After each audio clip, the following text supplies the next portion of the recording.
Hi everyone, happy Wednesday and welcome to Health Plus Weekly.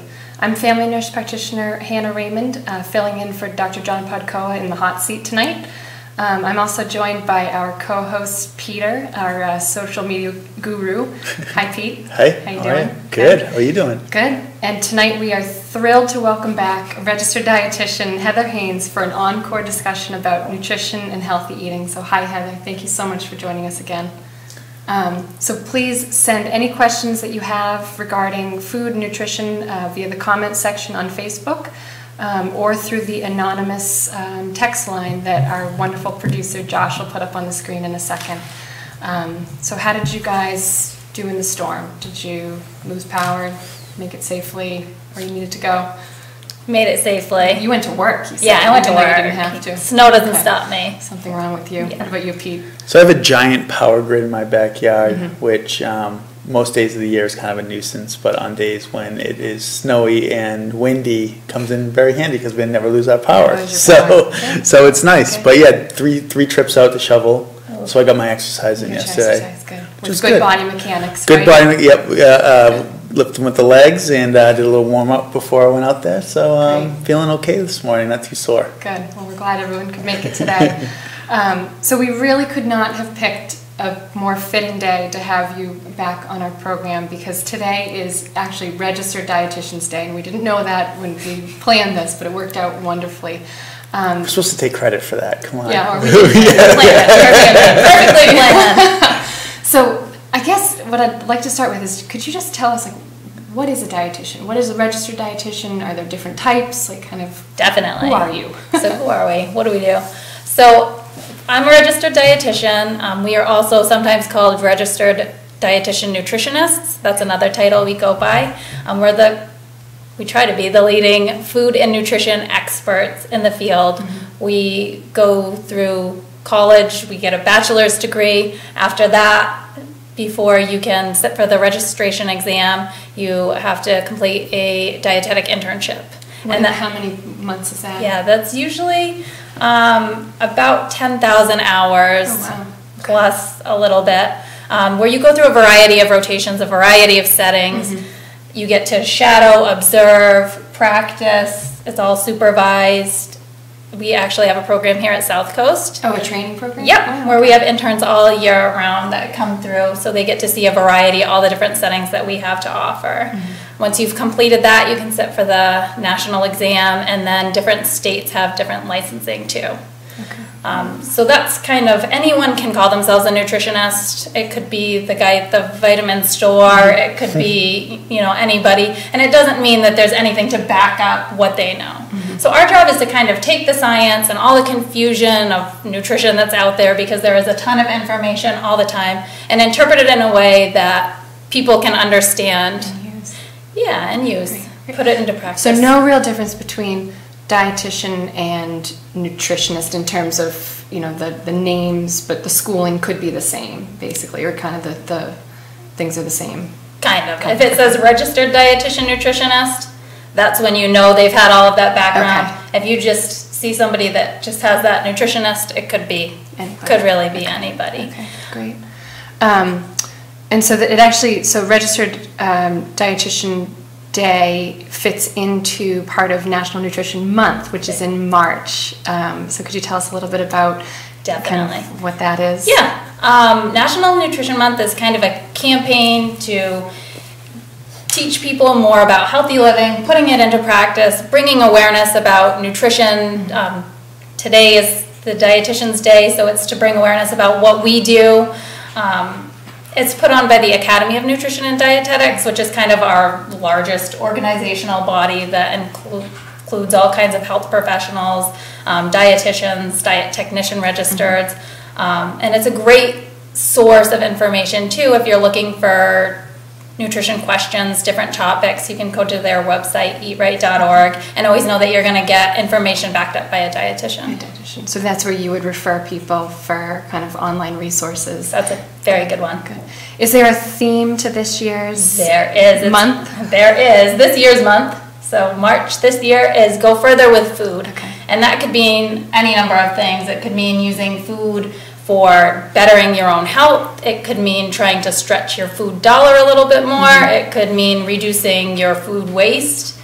Okay, great. Should we kind of explore each one of those topics a little bit? Definitely. Let's start. I know this is like a common complaint that we see all the time in primary care, is that we're telling people to eat healthy and eat the rainbow, as you said last time, kind of keep around the perimeter of the grocery store. But that tends to be where the most expensive foods are, and those lower nutritional valued foods tend to be less expensive. So what are some tips that you have for kind of stretching people's food dollar and for shopping on a budget? Yeah, definitely. Calories are inexpensive, so you can buy very high calorie foods for very little money, but what you want to do is find some foods to balance things out that also have good nutrition. So a great thing you can do is incorporating fruits and vegetables any way you can. If it's least expensive to buy them frozen, go for it. If there's a sale on canned fruits and vegetables, or canned vegetables more so, look for the ones with no added salt, buying those. Shop in season. Fruits and vegetables tend to be less expensive when you're buying the ones that are growing right now, where they weren't grown in Mexico and had to be shipped all the way here. So like here. In this region, apples in the fall rather than in the spring. The winter's kind of a tough one. Time. We don't grow a whole lot right now, but it's kind of the winter squashes. Those ones tend to be a little bit less expensive.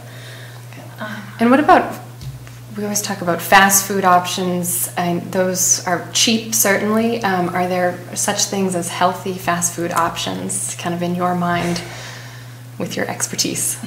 There's always places where you can improve upon your healthy decision making. I think if fast food is where you are at and that's what's most convenient, that's the amount of effort that you're willing to put in, there are definitely healthier options out there. Most of the fast food restaurants will have some sort of a grilled chicken sandwich.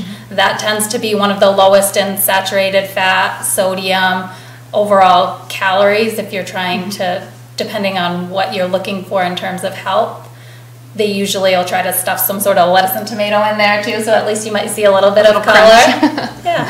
Another good one is most places will do some take on a breakfast sandwich. So if you can find one with an English muffin, egg and cheese, kind of leaving the meat aside, that's usually a pretty decent balanced option too, where you're getting extra protein. Great. And a lot of places now have a kids meal or something to that effect where they'll offer fruit as a side, and any adult can ask for that too. Great, great. What about other kind of community-based resources that you will direct people for, maybe even for assistance, like for obtaining healthy foods, like other assistance programs that we have in Massachusetts, or kind of that you're familiar with? Yeah, there's definitely several SNAP benefits. Okay. And those can be used at farmers markets sometimes too. Yeah, just double checking to make sure that the farmers market's credited for that. And sometimes you even get double the amount of SNAP's dollars at the farmers market than you do at other places. Yeah, and that season will be coming up soon, so that's always a good one. There are local food banks and food pantries where you can find assistance as well. We have, for women, infants, and children, the WIC program is wonderful. They do healthy nutrition education and help provide resources as well. And that's pregnant women as well, too? Yes. Okay. Great, that's wonderful. What else fitting into going further with your food? Yeah, so another one in terms of cost saving too is making sure that you're eating what you buy. Okay, so not throwing away food, and that's a big one that I see as a barrier. So when people are already trying to follow a very strict food budget, they may say, well, I buy my kids fresh fruit, but they never eat it. It goes bad. We run into a lot of things like that. So if you're buying those fresh fruits and they're looking like they're starting to get a little bit soft, you can always wash them, cut them up, throw them in a bag, put them in the freezer, and use them to make smoothies later on in the week. If it's berries or something like that, give them a rinse and freeze them, and then you could even throw them in oatmeal or cereal in the morning, but you don't have to use them right that very second. Same thing with vegetables. If you went out and you were feeling really ambitious in the beginning of the week and you bought a bunch of vegetables and then life happened and it's the end of the week and you're like, oh no, that broccoli is starting to look a little sad or whatever it is. Same thing, you can either just wash it, cut it up, and freeze it, or you could blanch it, which is boiling some water and submerging it for 1 or 2 minutes, pull it out, dry it off, and freeze it again to preserve the color and flavor. And you can use those in soups, you could use that as a stir fry, you could use it as a filling for an omelet in the morning, but don't let your food go bad. That is a huge one. A huge waste, a huge waste. And how about any tips so you can buy meat in bulk too, which tends to be more cost effective, and freeze that. Any tips for preventing that unsightly, untastely freezer burn? So freezer burn generally has to do with a loss of moisture in whatever it is you made. So looking for those double sealed Ziploc bags if you want to portion things out and freeze them, that's always a good one. Making sure you get most all of the air out. You can even double wrap things in aluminum foil or put them into another bag. Another great thing to do if you're buying meat or things like that in bulk is you can make your own marinades or dressings to add extra moisture in, and then wrap them up, label them and date them, put those in the freezer, so when you're looking for something to make, you already have something that's been pre-marinated the whole time it's thawing in the refrigerator, it's continuing to marinate. Yeah, and that keeps that moisture in, so you're not getting as much freezer burn. Freezer burn and waste. Jeez. What you said something about using food as fuel. I'm intrigued by that. What, I've seen some kind of funky rigs out west with, trucks using vegetable oil. Have you ever seen any of those? Yeah. So what do you know about that? So, about that I'm like, not much, but it seems like a pretty effective recycling. I don't know much about that, but using food to fuel your body more. Oh, that makes more sense. Yeah, that sounds easier. Rather than the biosynthetic fuels. I don't know too much about that. But food is obviously the primary fuel for our body, so what you put in is what you're going to get out. If you have a diet that's mostly, the white bread and the white chicken and everything, kind of white potatoes, and everything looks the same, and the only vegetable you've seen in the last 3 years is corn, then you're probably going to be feeling sluggish, tired. You're not going to have that good energy to be able to do all the things you want to do. So when we're talking about overall health and putting in what you get out, including more variety, is definitely a good one. Great. Anything else on the Nutrition Month that you wanted to mention? I know that if you're around Southcoast, they're doing a lot of cool things in the cafeteria. Oh, really? Okay. Yeah, they're kind of premiering some different healthy recipes. I'm not sure if there's a specific day, but I know the Action Station has been including different things. They had a spiralized veggie noodle day, and some different things too. Have you tried any of those, Pete? I have the Action Station almost every single day. No, what is that? It's usually a salad. Okay. And I've stolen the recipes and made them at home. So it's a hidden gem, I think, is the cafeteria. I go to the one at St. Luke's, that just happens to be where I'm stationed for the most of the time, for the most part.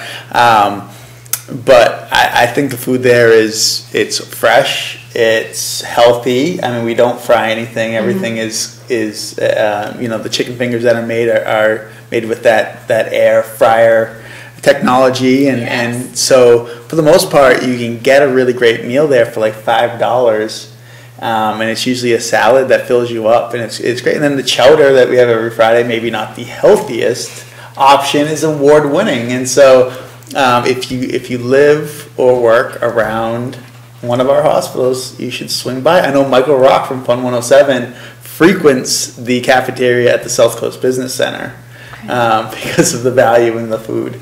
So it's a great place to go. Does that fit into your OptiFast diet? Yeah, absolutely. Okay. I'm allowed to eat one meal a day, and I usually opt to make that whatever the Action Station. Yeah. So tell me more.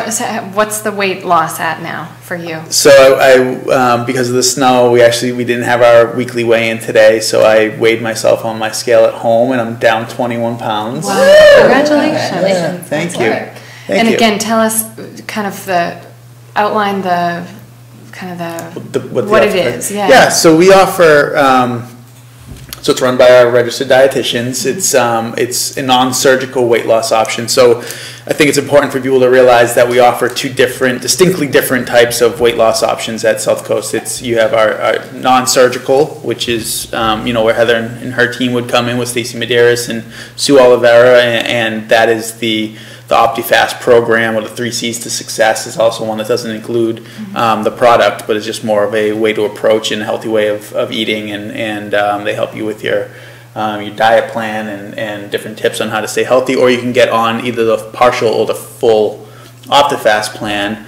I chose to go with the partial. I was just only looking to lose 30 pounds or so, and so that was the right choice for me. If you're looking to lose more, somewhere in the 100-pound, 50 to 100-pound range, I think that's when you would have to look at the full plan, which is like 900 calories, I believe, a day, whereas the partial plan is 1,500, and that really just entails drinking some shakes and some bars, and they also have an option with some low-calorie soups that you can... Have you tried the soups? I haven't tried the soups. No? Stuck with the bars and the shakes. And one meal a day. Okay. And 1 meal a day. Yeah, I mean, you can. There's room for an extra protein in there at one point in the day as well. I usually just kind of load up at lunch, and it keeps me full for the most of the day.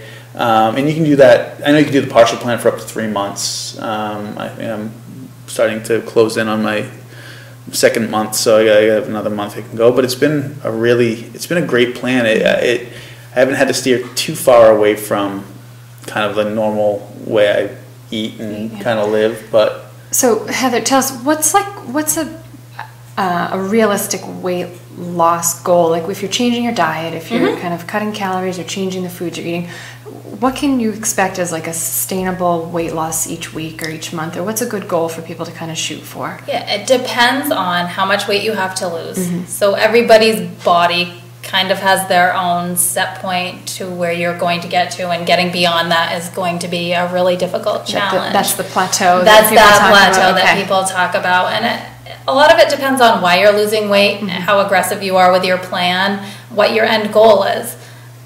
Or if you're using one of our programs or doing something different, then you can expect different goals. So what I do general outpatient counseling. So I see people for all different reasons. I never know who's going to walk in my door. It could be a young child. It could be a much older person.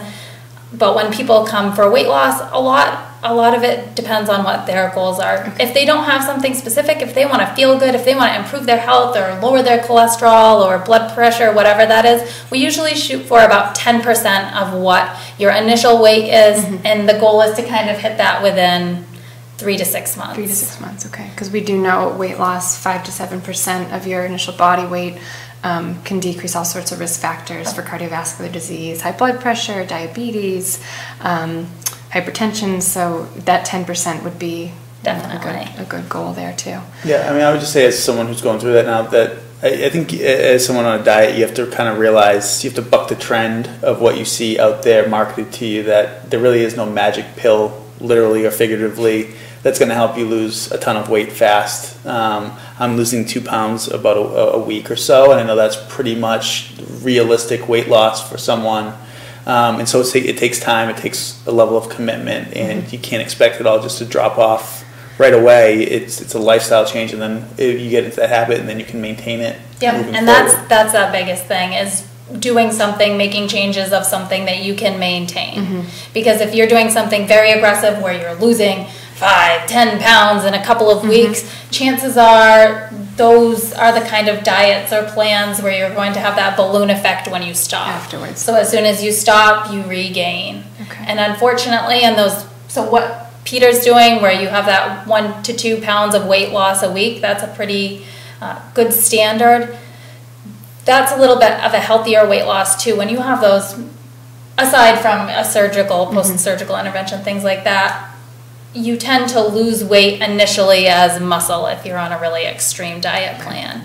And your body is kind of holding on, trying to hold on to the fat that you have. So if you're doing extreme fast or something very low calorie intake, you lose as muscle, and then if you fall off or it's something that wasn't sustainable and you start to regain, you almost never regain it as muscle. It comes back on more as fat mass, and that's twice as hard to lose the next time. Okay.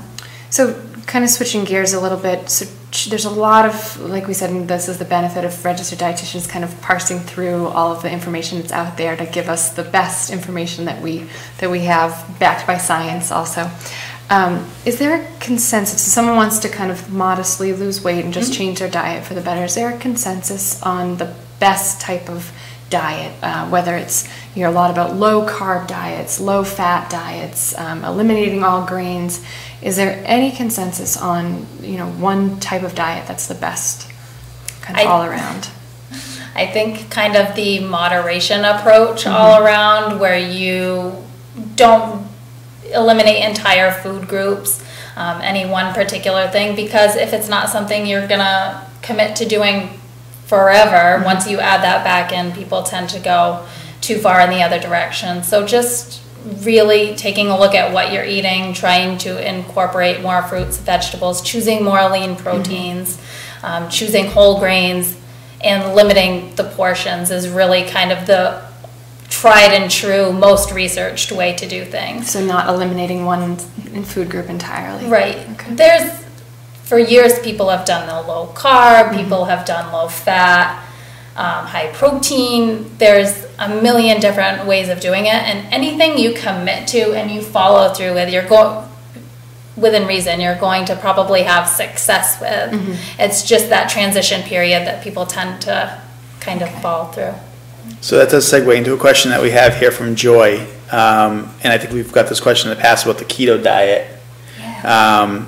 She asks, is it safe, or is it better just to eat less of everything? And so I think you've kind of answered that question. I mean, I definitely have heard about the keto diet a lot of different places, but when I've researched it, I don't know, it doesn't sound like you could. So what is it from a nutritionist standpoint? Yep. So the ketogenic diet is a modest protein, very low carbohydrate, high fat diet. Okay. It was originally developed to treat for difficult to treat seizures in children, which is what it's been validated to be used for.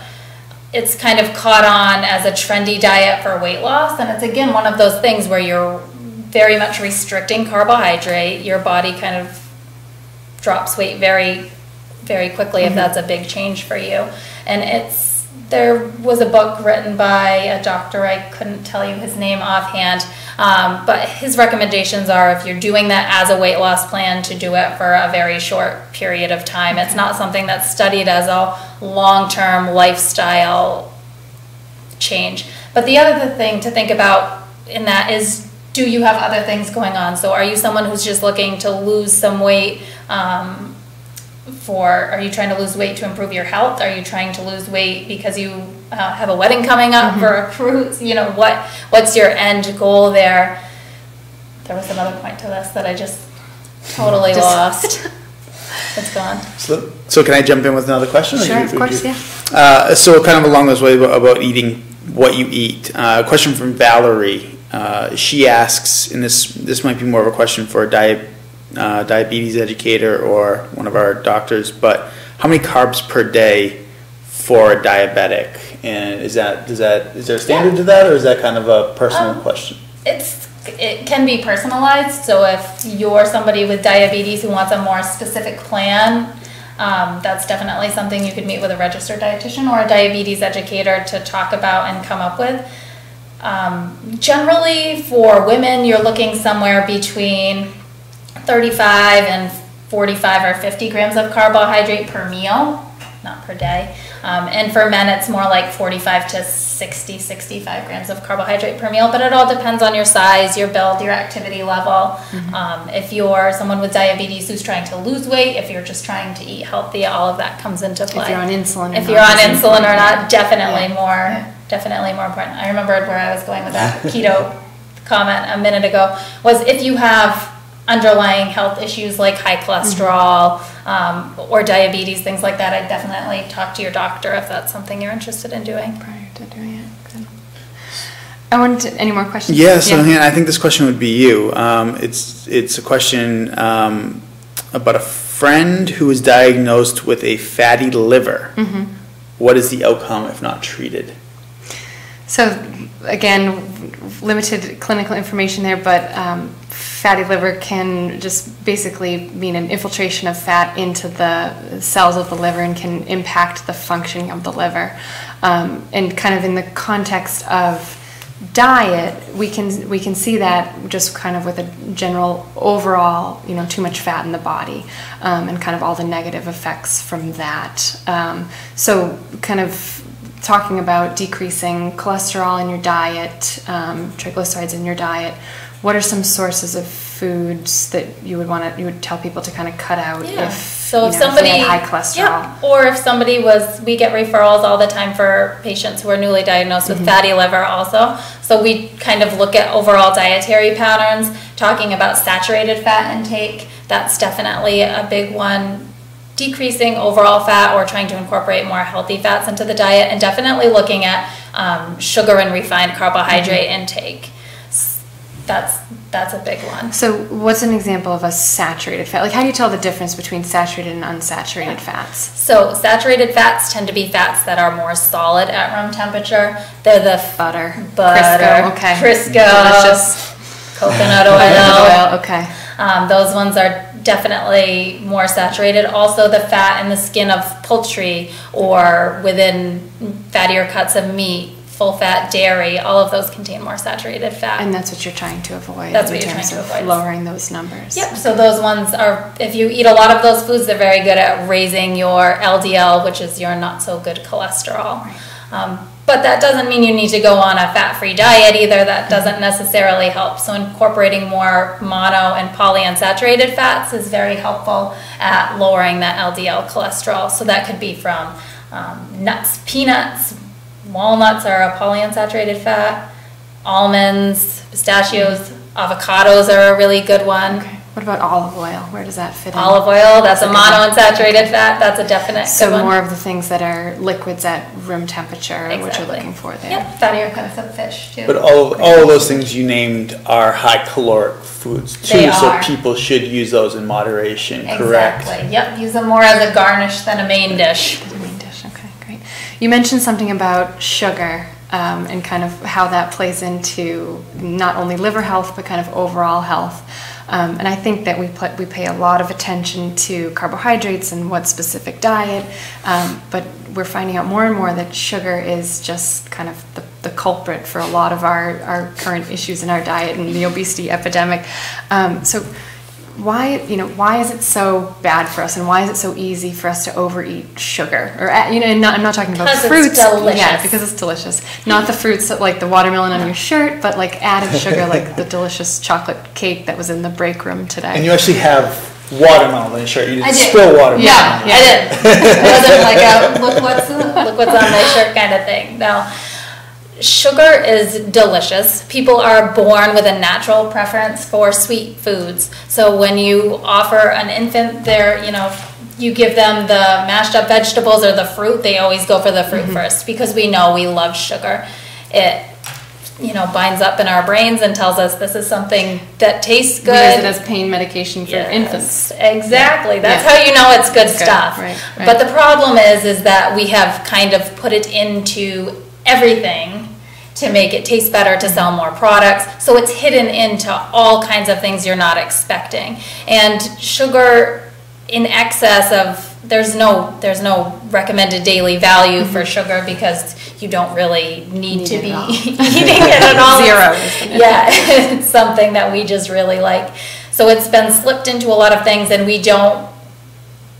a lot of the things we eat that are high in sugar, we tend not to count into our total calorie intake. Okay. Like beverages is a great example. Right, okay. I saw something recently, 47% of the added sugar intake in the American diet is in beverages, in sweetened beverages. So the coffees in the morning, the mid-afternoon coffees, and all the sweetened beverages are really, playing a role in that as well. And does added sugar offer you, does it fill you up at all? Does it offer you any nutritional value other than taste? No, it's just really taste. It's just So here's a question from Elaine, and this is a long time point of contention here, is eggs. Eggs. I know at one point they were kind of vilified as not being good, but it sounds like nowadays Easter right around the corner. Everybody to color or not to color. So to specify, we're talking about regular eggs, not Cadbury eggs. Okay, So I'm glad you clarified. so, those are my favorite type of egg. Yeah, so chicken eggs from chickens. How many would you recommend? Elena's asking for someone to eat in a week. If you eat an egg a day, it will likely have a negligible effect on your total cholesterol. So, and that's the issue. It's the fat and cholesterol content of the yolk that's been disputed. I think the protein value of eggs has never been disputed. But no. So you're saying one a day should have no real effect. Should have no real effect. They've done lots of studies recently looking at that, and it's not so much the dietary cholesterol that raises your cholesterol, it's more the intake of the saturated fats and the refined carbohydrates that are going to raise up that LDL cholesterol more so. I believe the recommendation is still 3 yolks per week, something right along that, but more and more research is coming out that even having 1 or 2 eggs a day does not make any difference. Is it safe to supplement your eggs with egg whites? So, definitely. Any risk to that? Biotin deficiency, but that would be if you were eating like a ton of egg whites and had a really lacking diet otherwise. But so if concerned, keeping it to 3 egg yolks a week until we have more information. More concrete. Yeah, and supplementing some more egg whites in there too, which and that saves total calories too. If you're someone who's trying to watch your weight, it's about 25 calories for an egg white versus 70 plus for the whole egg. So let's transition to a statement by Paula, not a question. That so she says she's 59-year-old, healthy, strong vegan. And so I bring this up. I know that vegetarian, vegans,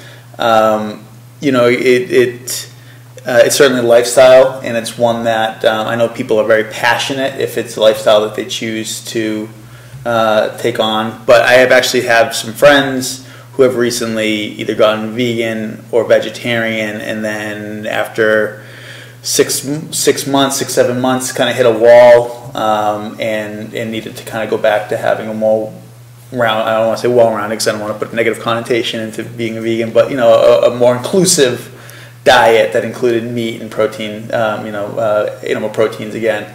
Kind of what's your take on eating vegan, eating vegetarian? If someone is doing that, are there supplements that you would recommend? Yeah, there's definitely a right way to do everything. So if you're somebody, 59 strong vegan, I like it. I'm sure she's probably up on, everything that she needs to be there. So if you're somebody who is interested in making a change like that, I would look at why you're doing it. So are you doing it for ethical reasons? Are you doing this for health reasons? If it's something where you've been a lifelong meat eater and for a health reason you want to give up eating meat, I would make sure you're looking at all of the research and is that something you really need to do? Is that something that's sustainable for you? If you're following a vegan diet, one of the big things is looking at your vitamin B12 intake. Another one is iron too. Plants can be a good source of iron and calcium, but it's much less bioavailable. So the amounts of those foods you have to eat tend to be a lot more. So if someone's transitioning into one of those diets, it might be important after a period of time, because it does take some time to become iron and vitamin B12 deficient. But if you've been on a long-term vegan or vegetarian diet, it might be worth asking your clinician, would you mind checking those levels just to make sure, because they can certainly be replaced definitely with supplements if they're not being met kind of in the dietary requirements there too. And I read something interesting the other day in JAMA talking, and it's looked more at, because it's kind of the party line with losing weight to this point has been restricting calories, and everyone's counting calories, and 900 calories for this and that. And this study looked at more of the quality rather than the quantity of the foods that people are eating. So looking more at of a vegan plant-based diet and the lean healthy meats, and just kind of not paying any mind to how much or how many calories that you're eating of each. And it tended to have a 10 to 13 pound weight loss without even trying, other than sticking to that diet over a year. and people ended up eating less calories just because those foods are more filling. So I think just in, kind of in general, it's a good rule, more vegetables, lean meats, and kind of the everything else will come from that too. Yeah, definitely. If you're eating that style, you probably don't need to be measuring out how many cups of kale you're eating or whatever it is that you're having, because you're going to be making those more mindful choices that are higher in fiber, that are, like you said, going to fill you up. Good. And I think Dr. Kevin Gendro, when he was on the program, he mentioned he's lost over 100 pounds and has never counted a calorie. He's just kind of stuck to the right types of foods. So now just to play devil's advocate there, is there evidence that calories aren't necessarily the end all be all? Because I know I've seen many places that said that a calorie is a calorie, and at the end of the day, that is what your weight gain or loss is based on. It sounds like if you're eating healthy, then you're kind of naturally in an easy way achieving a low calorie diet. But at the end of the day, you're still eating low calorie, right? And so, so is it? So I guess to anecdotally, if I'm eating 1,500 calories a day, and it's it's generally healthy, as opposed to if I'm eating 2,300 calories, 2,500 calories, and those extra 500 to 800 calories are because I added an avocado or a giant handful of nuts. I'm going to tend to kind of be able to manage my weight if I stick to 1,500 as opposed to adding that healthy. Yes. Right? Is that, even the healthy foods that are higher in calorie density are going, if you're over consuming those calories, they're going to lead to weight gain. But what you're saying is also true. You can eat, if you want to eat 1,500 calories a day of just chocolate cake, and you previously were eating 2,500 calories a day, you're going to lose weight just eating chocolate cake. But that doesn't mean you're doing your body any favors as far as your overall health. And so I think that's, as someone who, as we talked about, has been on a diet recently, a diet that pays attention to calories, I've kind of noticed that there is kind of that conflict, right? That in the messaging that we hear, it's you hear a lot like eat healthy, eat the nuts, eat the avocados, but I think that a lot of times when you hear that message, it's not, but do it in moderation, because if you're eating 3,000 calories worth of like all these healthy foods, you're gonna gain weight. As opposed to your point, if you eat just 1,500 calories worth of diet, of cake or chocolate all day long, you're gonna have long-term health. Right. Definitely some of those nutritional deficiencies you might want to but technically you'd be losing weight in that time. So I think that's just kind of it's something I've been more cognizant of recently on this, being kind of a calorie counter right now. It's definitely true, and I think different diet plans emphasize different things, and it depends on where you're going. Again, that's kind of my mantra. It's why are you doing this? What are your end goals? There's a place for those higher calorie density foods if you're trying to lose weight, but again, it's going to take up more of that space. I have a question completely unrelated. Artificial sweeteners. So we're telling people to kind of cut out sugar in their diet. What about the Splendas, the Equals, the stevia? There's a lot of kind of gray area about those things. What's your take on those? Yeah, there's a lot of interesting new research looking at that. A lot of them haven't been studied for a long term. It depends on why you're using them. So if you're somebody who's using artificial sweeteners because, say, you have diabetes and you're looking for something to bake with to give that flavor, versus somebody who's using them for weight loss, I think it's also dose dependent, so how much you're using. There are ones that are more natural, like stevia, for example, is one. If people don't mind the taste of that one, it's pretty recognized as safe.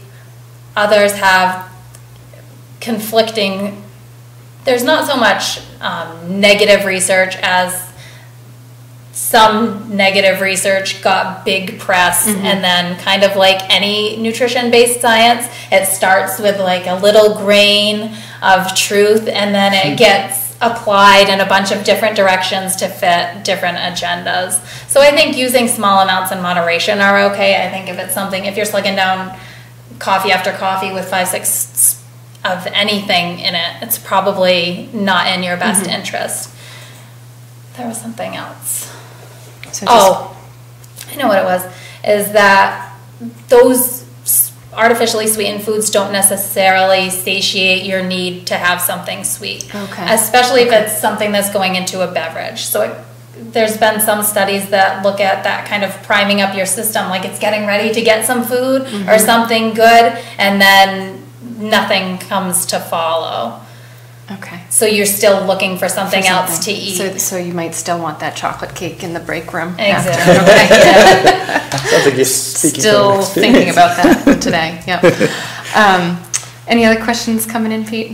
No, we're all caught up at the moment. If I did have a little trouble connecting earlier, I was actually I think I was on the Fall River Reporter feed instead of the New Bedford Guide one, which is where we get most of our questions. So if I think I've asked every question at this point. So if you've submitted a question that I have not asked either Hannah or Heather, please resubmit, because it just means that I don't have it here in front of me. I'm not ignoring it. So you said you also work with children. I know you have a couple kids at home. Do you ever struggle with picky eating?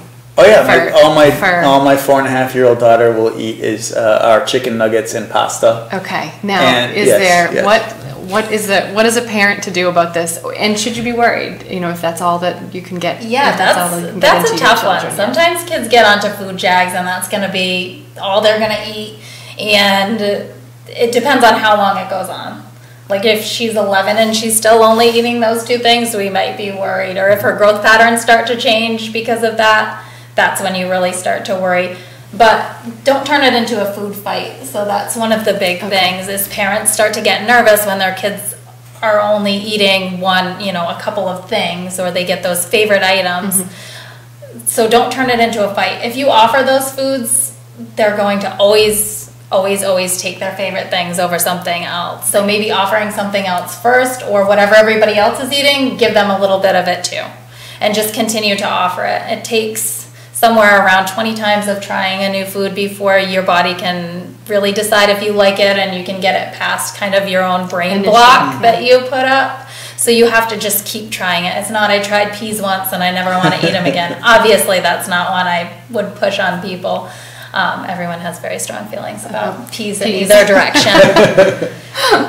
But just continue to offer things. And so let's wrap this, because I've actually had, I can ask a question that I've actually had myself.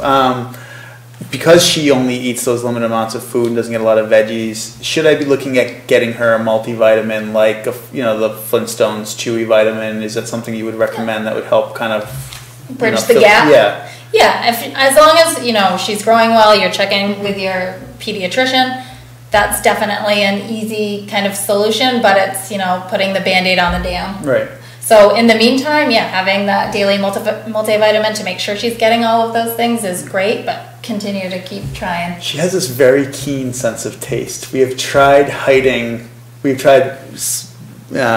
replacing regular pasta with the veggie pasta, and she knows, like first bite, she knows it's not the right thing, or whatever it might be. Try switching these to healthier options, and she always picks up on it, and it's so hard. Have you ever tried the white fiber pasta? Barilla makes it. I don't think I've tried that one. It says white fiber right on it, and it has 3 times the fiber of regular pasta, which is good for if you're trying to have a smaller portion, but you still want to feel like you ate something, or you're trying to incorporate more fiber in your diet, whether it's for cholesterol or all those other things. But for kids who eat just those couple of things that are kind of low fiber foods, that's one that looks like regular pasta, it tastes like regular pasta. I'd be willing to put down a small bet that if you tried it and report back. Next time we'll have a food tasting here. So bottom line is, if your kids has a limited diet, but they're growing, not any health concerns at the moment, and it's a smaller window of having this picky eating, don't be too concerned as a parent. I think it really depends. It's very individual. Yeah. But don't turn it into. And if you are concerned, who should you? Definitely asking your pediatrician. If it's something that you're still really concerned about, get a referral to a dietitian. They come in, we have food models, we play, we set up plates, we do all kinds of fun stuff to get them involved too. And what about beverages for children? Where do you see that as problematic as well in terms of kind of breaking down their caloric intake? Definitely, and that's where that sugar comes in. Everybody prefers that. That's what we want. So with kids, juice, 4 to 6 ounces a day is the recommendation, which people's eyes bug out of their head when they hear that. 4 ounces of juice that's like if you've ever been in the hospital, those little tiny containers that we have. But you're better off going for the whole piece of fruit. Then you're getting more of the vitamins, the minerals, the fiber, all of those things. It's going to fill you up. Those juice calories, we tend to eat back right on top of those. Right after. So keeping kind of on the pediatric topic a little bit, I know we touched on this when Dr. Edwards was here, but kind of obesity in children, and it is growing prevalence. Do you see children for kind of overweight problems as well? And how do you start that conversation without kind of scaring people away and creating a poor body image? It's a tough tightrope to walk. It is a tightrope to walk. That's a great way to put it, because you want to foster a positive body image in everybody. And there is health at every size. So not everybody is going to be that BMI of 21, walking around, looking great. Some people are going to have a higher BMI, and that might not mean that they're going to have health issues too. So part of it, the other thing in kids is that they're still growing. So you don't really want to overly restrict them. Depending on the level of obesity. You don't want to over-restrict them, because sometimes kids gain weight right before they're going to grow taller. So one of the things is making healthier choices, trying to incorporate more foods, and then allowing their body to try to grow without gaining much more weight. Okay, so redistributing the weight that's already there. Exactly. Okay, good. That's a big one. I wanted to talk a little bit about kind of some other faddish diets or things that are in the news, basically. One of them that we have been getting a lot of questions about in primary care is intermittent fasting, which can take a lot of different forms. I know we've talked about it before on the show, but I wanted to get the official take on it.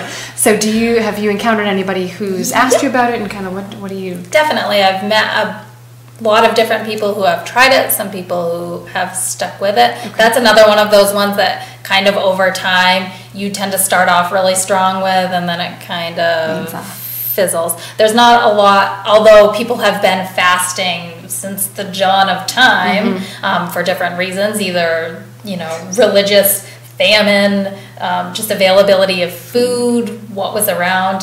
There's a million different reasons, but the research on it, looking at it from that scientific perspective, is something that's a little bit new. There's, like you said, a lot of different ways to do it. There's alternate day fasting, where people will have a day where they eat 400 or 500 calories, followed by a normal day where they don't restrict anything. There's the intermittent fasting, which traditionally is having most of your food within a certain time period. Yeah, usually it's about 18 hours of not eating.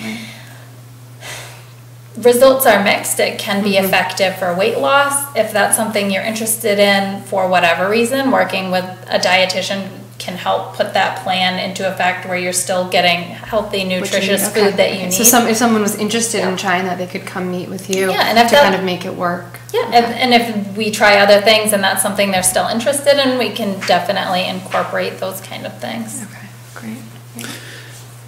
Really great question from Alice. Is there a guideline by gender or current body weight for maximum daily calorie intake in order to lose weight?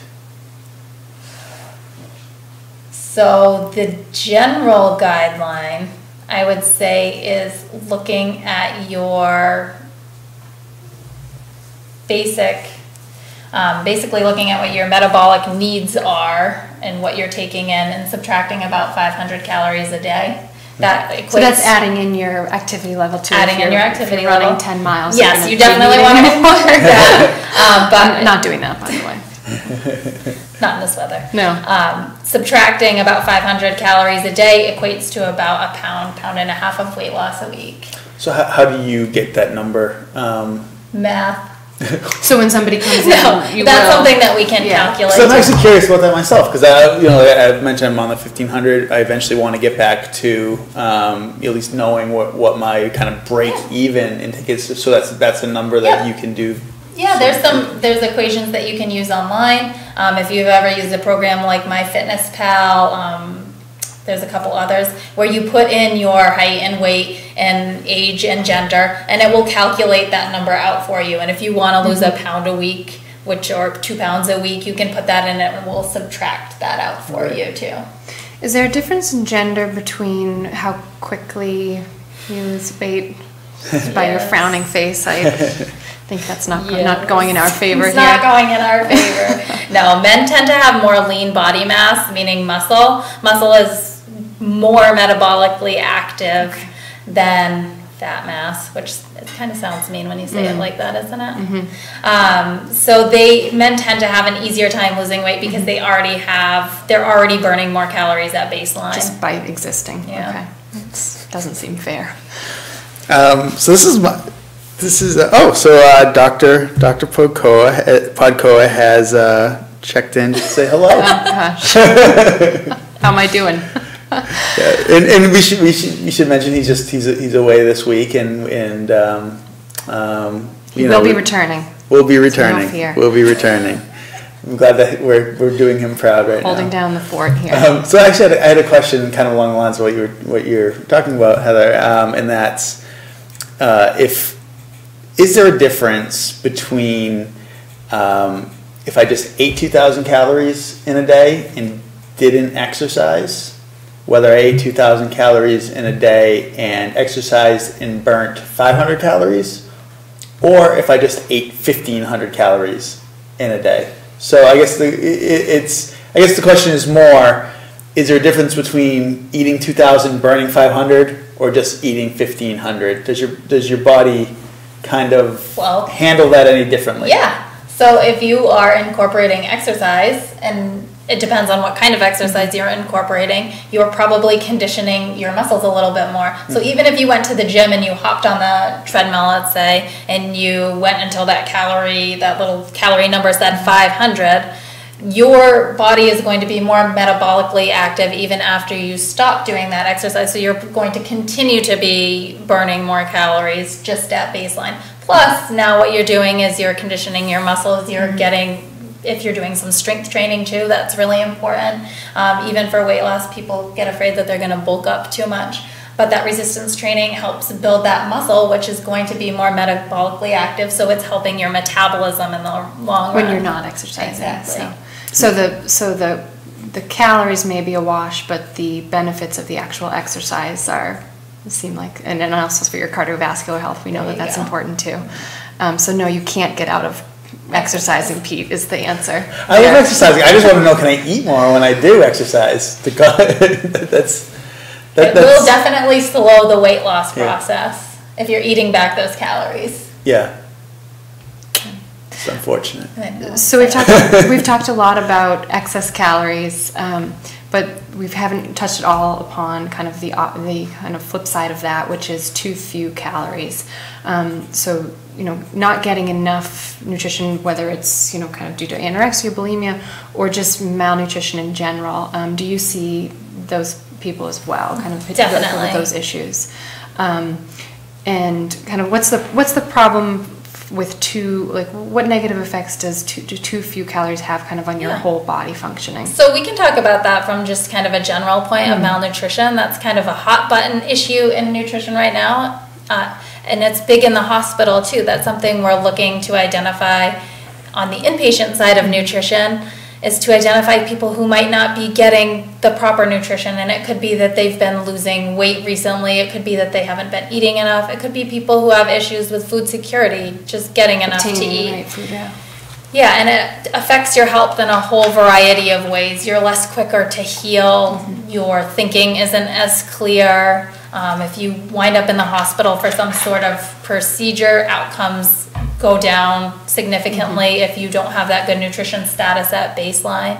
Okay, so that's where on the inpatient side, a nutrition consult, I used to see a lot delayed wound healing, trying to maximize the caloric and nutritional. And what about as we get older? Is there kind of in the, not our age, but kind of later in life, is any excess weight or calories protective in any way, or is it just kind of the fat that's there is no it's not really, it's not really giving you those good benefits. It's not fueling you as you start to eat less as we age. And as people continue to age and our whole population is shifting that way, one of the things that happens is you just have less of an appetite. Maybe you're now by yourself and you just don't really feel like eating, or again, that food security comes into play. Or some people are having to choose between buying food and getting medication. I mean, that's a real issue. And again, I'm losing my train of thought here. Any strategies for so we talked about the SNAP program and the WIC program for kind of younger people obtaining food, any community resources for? Coastline is a big one that we use here, Coastline Elder Services. Yes, they have a meal service, a meal delivery service, a congregate meal service. They have dietitian that works with them for education piece. I know a lot of insurance at that stage in life unfortunately doesn't cover a lot of nutrition counseling unless you have diabetes, chronic kidney disease of a certain stage. So that's some place where you can go and get some information too. About that as well. Great. And just one not a question but a statement from Stephanie, just talking about health at every size, and just that it's important for people to know that overall health is dependent on BMI. Definitely. Or the number on the scale. Can you just kind of talk about a little bit the balance? So people should be confident in their own skin and proud of who they are, but then they should also still be cognizant though about if their weight is leading to any health issues as well. So what do you kind of advise patients who are might be on the heavier side and currently healthy? What should they watch out for so that it doesn't lead kind of into a danger area? It's all about that balance and health. Is your weight inhibiting your ability to do certain things, to go places? Are you having health issues that are associated with that? That's when you really need to stage that intervention. But like, you could have somebody whose BMI is 100% perfect, who's walking around with high cholesterol and other issues just the same. So that doesn't necessarily mean that you're healthier or that you have any more value than anyone else. So if you're somebody who naturally is at a bigger size, but you're making those healthy choices, you're getting all of those things in, you're engaging, that exercise applies to everyone, then. And I know that BMI can certainly be misleading, and we try not to harp on that too much, especially in primary care. But I find it useful is kind of as a starting point for a discussion. You can, it's a number, it's a value, whether it reflects your health is one thing or another, but it's a starting point for us to talk about kind of how healthy on the inside are you? What what else are you doing kind of to benefit your whole health, not just focusing on that number. So in our practice, that's where it's kind of useful as a starting point, at least. Yeah.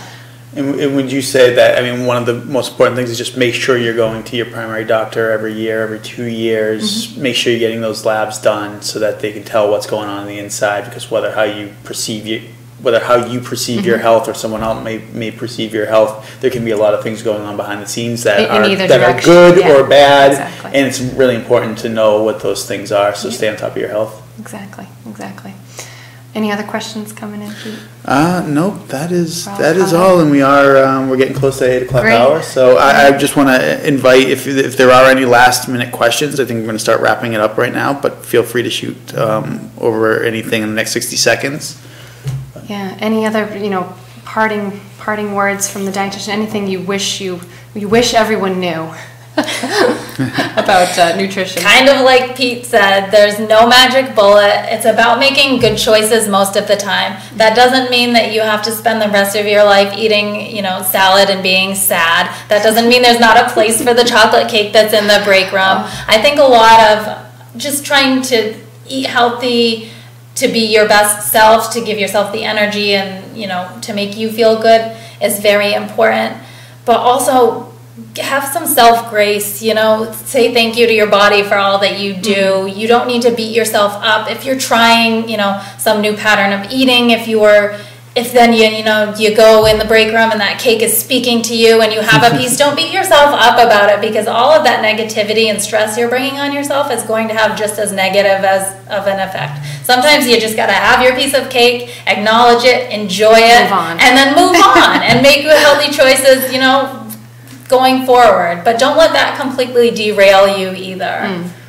Yeah, I mean, that seems like a very important thing in order to maintain, right? Is that it's like once you fall off, you just get back on again and forget about it. Don't let that be your excuse to just kind of continue to just be careless. But don't let it eat you up either, really. I mean, there is moderation in everything, and nothing has to be demonized. If you start classifying good foods and bad foods, you can lead yourself down a path that has just as many negative effects. And Alice really enjoyed the show. I think enjoyed hearing from Heather. So Heather, if you could just one more time just let everyone know your name, where they can find you, how they can get in touch with you if they're interested in setting up an appointment. So I am Heather Haynes, registered dietitian. Superwoman. Yeah. Kind of. And you can find me by going to your primary care and asking for a referral. They can put you in. I am always open and booking appointments, so if anybody needs any help, we're here and available. I work with an amazing team of other registered dietitians too. They're all equally as great, I promise. What's the best way for someone to get your information in order to call and make an appointment? You can go to the Southcoast website and look under the nutrition tab. I believe we have some pretty good information there too. Great. So thank you everyone for tuning in tonight and for your continued interest in the show. Thank you, Peter.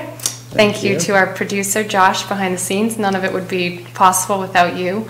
And again, Heather, thank you so much for taking an hour out of your busy schedule tonight, for coming and talking with us, and then also for everything that you do for all of our patients and the community too. So we appreciate it. So be sure to tune in next Wednesday night, 7 p.m., and stay healthy, Southcoast. By the time I graduated high school, I think I was between 275 and 300. I had to buy my dress clothes at the Big and Tall store. Enough is enough. Southcoast Health gave me the tools, and here I am, with my health. And I was a 46 going into 48, and now I'm a 30-inch waist.